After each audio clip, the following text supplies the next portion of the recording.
DTF2, sodium load. Dito yung gamit ng 7 days. May total 154 meters.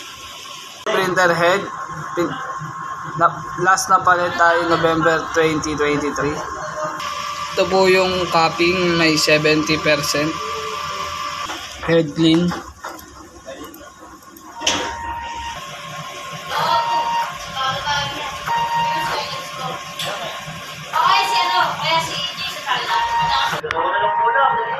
Nozzle check.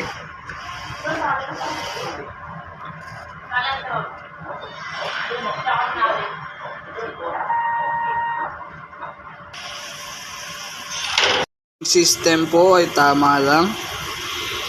Base tank nilinis ng Biyernes. Ito po yung ABR. Dito naman ang stocks namin.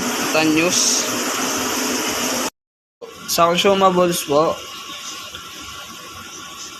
3 sa white, 2 sa media, 3 sa powder.